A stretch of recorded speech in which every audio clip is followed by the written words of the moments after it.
And when we reduce our stress levels, that's when we really start to have longevity in a way that's not just in years, but in quality.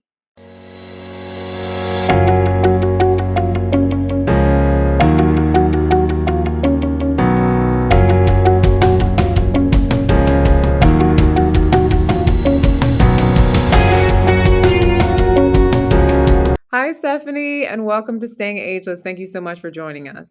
Thank you for having me. So let's start with how in the world did you get into being a colon hydrotherapist? It's not exactly one of those, when I grow up, this is what I want to be. Can you tell us a little bit about your journey? Sure. So I was working in business administration at the time, and I called this place. I wanted to get a massage, and they said, no, we do colon hydrotherapy. And I said, really, what's that? They told me. I said, all right, I'll go do that. And it really spoke to me. At the time, I wasn't particularly healthy. I did change my diet. I lost about 10 pounds.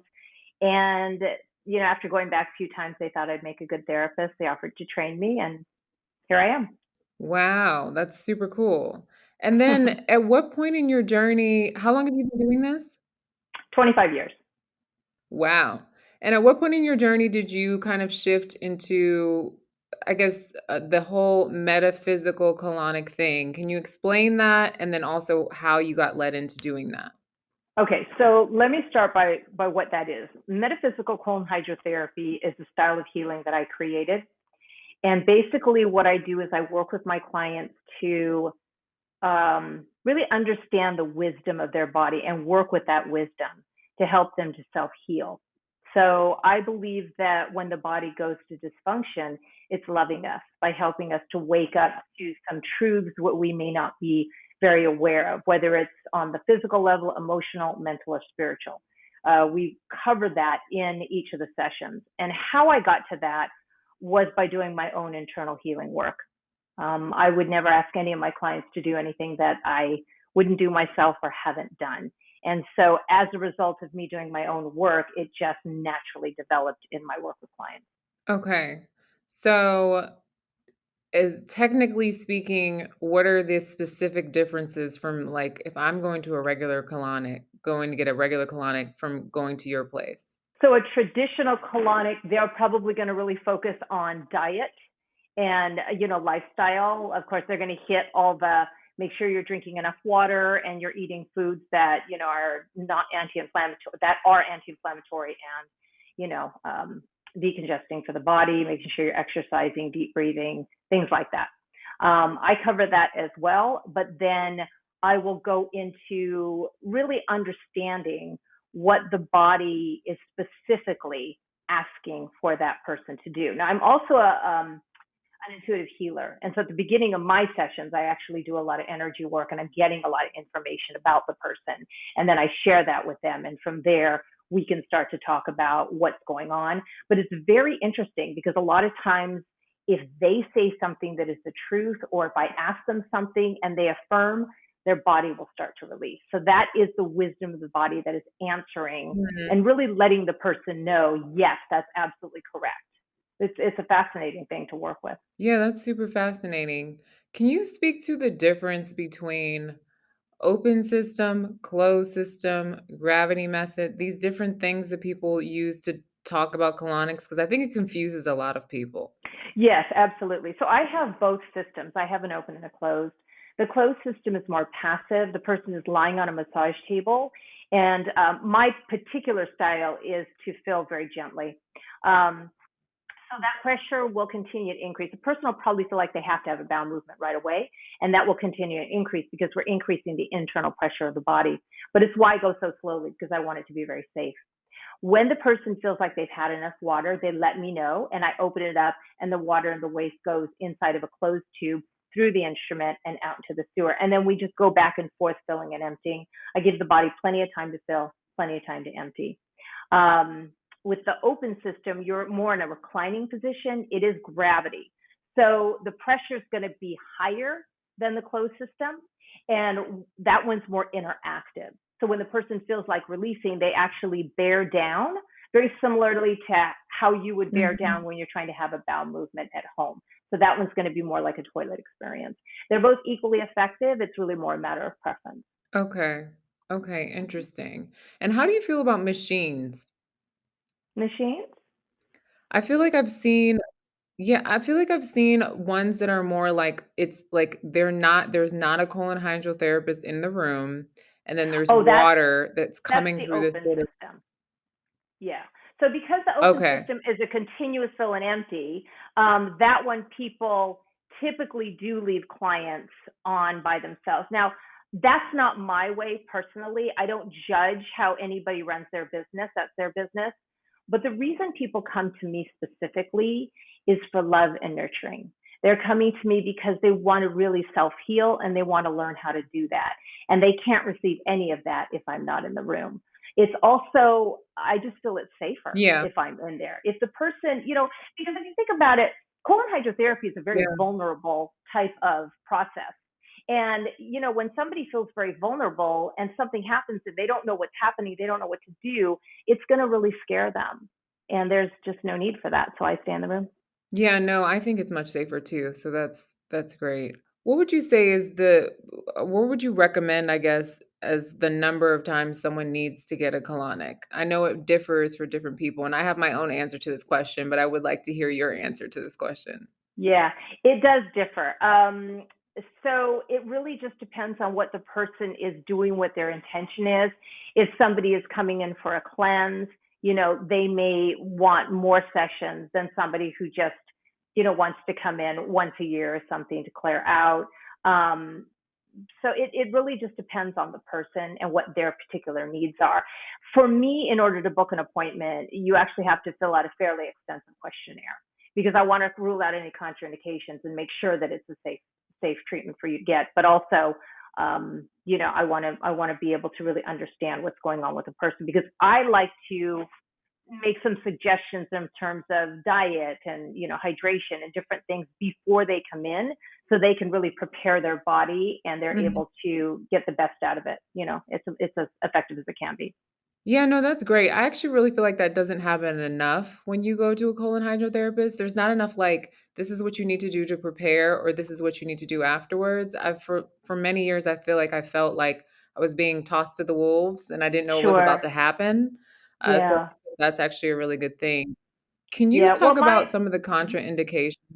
oh yeah, contraindications if anybody has any colon cancer or if they have uncontrolled blood pressure or renal failure, congestive heart disease, these types of things, right? If they have any fissures or fistulas, that is another reason why I rule out contraindications at the beginning because all kinds of people come in with different types of dysfunction and illness, and I just need to always make sure that their tissue has not been compromised and is strong enough to be able to take a colonic. No, that makes a lot of sense. And Mm-hmm. what kinds of emotional things have you noticed any patterns, I would say, um, when it comes to emotional blocks and also being blocked internally waste-wise? I'm just curious about that. Okay, so basically, from my particular belief system and how I work as a therapist, the the body has manifested some type of congestion, which is blocking them. Let's take constipation. So the body has manifested that, but it didn't start in the physical body. Yes, somebody perhaps isn't drinking as much water. Perhaps they're eating foods that's congesting them and inflaming them. All of that is contributing to the constipation, but it doesn't start there. It starts emotionally. It starts mentally with what they believe in, right? It starts spiritually with their level of trust or distrust, depending. So when people get to me, I'm able to access them through the physical body because of their dysfunction. But it's why I created the style of healing because we can't just address the physical if they're going to self heal. They need to understand what belief systems they have that they're holding on to that may no longer serve them. Perhaps it did at another time in their life, but not anymore. And to really understand how and where they're holding their emotions because it's scary for people to feel that vulnerability. And so what do they do with their emotions? They have to do something with it. a lot of times they will keep it right in their bodies. And then their body starts to go to dysfunction to wake them up to help them look at maybe whatever it is that they're not looking at. Does that answer your question? Yeah, no, totally. Okay. Yeah, no, totally. That makes sense. Let's talk about lymph. Lymph. Um, lymph. Yes. Okay, so you do lymph drainage massages, correct? Lymphatic drainage massage. Yes. So our lymphatic system is something that not a lot of people are aware of. And it's such an important system. It's part of our circulatory system. So what happens is when the blood is being pumped out by the heart, it leaves the arteries, and there are blood capillaries that have little holes in them. Because it's pumping out the blood through the arteries, there's a lot of pressure, and that pressure pushes out fluid. That fluid then becomes lymph, all right? And so the lymphatic system, the main jobs are to balance the fluid in the body, to get nutrients to the cells, and to return that fluid back into the circulatory system. It's really important that that happens. And why people end up getting that kind of bloat in their body is because, generally speaking, their lymphatic system is congested. And where we have congestion, we have stagnation. And the difference between, let's say, the blood being pumped by the heart, we actually have to move our lymphatic system. And we do that superficially with deep breathing and dry skin brushing. And I brought a skin brush to show you, and muscularly with deep breathing and exercise, cellular exercise specifically. Because if you think about it, back in the day, we were chasing our food and we're working the soil, and we don't really do that so much anymore. We just get in our cars and we go to the store and pick it up. And, especially now with what's going on, and a lot of us are home a lot more, even more so our lymphatic systems are taking a hit. So it's very, very important for overall health, because everything works together. Everything. Your body is so interconnected. And that's one of the reasons why I do that. But when somebody comes in for a lymphatic drainage session, yes, we're going to do that to jumpstart the lymph and get it moving. But I always talk to them about how they need to eat and what they need to do to maintain their lymphatic system and make sure that it's draining daily. That's very, very important. Okay. And this sounds, because the lymph is so important, it sounds as if anyone could get a lymph massage, but I think most people think about lymphatic drainage only for people who have lymphedema or like a serious problem. Sure, exactly right. When do you recommend it? Like you said, it's just something that I think what surprises people is how unbelievably relaxing it is. It's so relaxing because the lymph is just right under the skin. So I'm doing a very gentle kind of moving it along type of thing. I personally use a wand, and I was going to show you. Mine is a two-part. So this is a wand that I use. It's a photon wand, and it uses light and ozone. And why I do that is because I want to be able to start to break up some of that congestion first. If I can do that first, then when I come in with the manual lymph, it's going to be a lot easier to move decongested lymph as opposed to congested lymph, right? So, everybody I think would benefit definitely from getting a lymphatic drainage, definitely from getting a colonic. Most of my clients will combine them just because it's such a lovely thing to do. But when you stimulate the lymphatic system, it's so relaxing. It actually shifts the person into parasympathetic, which will help them to relax. And that will make their colonic usually even more effective because their body's in a relaxed state. They're not all stressed. So a lot of times you do that first and then you do the colonic. Yes, I'll do that first. Exactly. Okay. Yeah. And how often should one do that? Even if it was just more like for maintenance. For maintenance, that is really just up to the person. I would say go in and try it. I'm very much a person that says, talk to your body. Your body will guide you so that whenever somebody asks me that, when should I come back? I always say, okay, take a minute, close your eyes, ask your body. And they always come up with an answer. Why? Because everything we need to know exists within us. And so much of the time we're conditioned to go out there for our answers, and everything within is there. Awesome. And how do both of these things tie in with, I guess, longevity? Oh my goodness. Well, I have been doing colon hydrotherapy and lymphatic for 25 years. And I am a person that definitely walks my talk. I do make sure that I drink my water and I eat properly. I clean my colon. I move my lymph. I do everything that I ask my clients to do. And I will be 55 this March. So it really can show you just by example of how you can extend your life when you are taking care of yourself by doing self-loving type of treatments, by working on your immune system, by eating in a way that's going to strengthen you.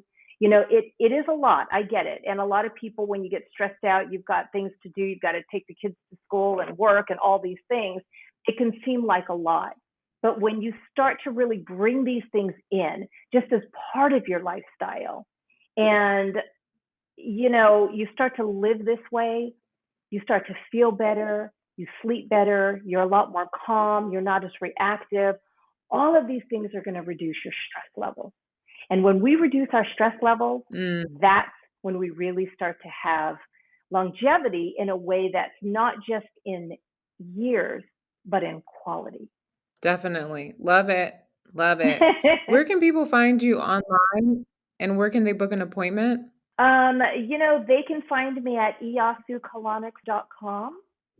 And my information is there, so they can go ahead and reach out. And I would say for your listeners to definitely take some time to go through my website. There's a lot of information on there, and I really break it down specifically: physical, mental, emotional, and spiritual, so that people can kind of see the difference of how I approach the different types of disease and dysfunction. Cool. Awesome. Thank you so much, Stephanie. I really appreciate your time. Oh, you're welcome. This was fun. Thanks, Esosa.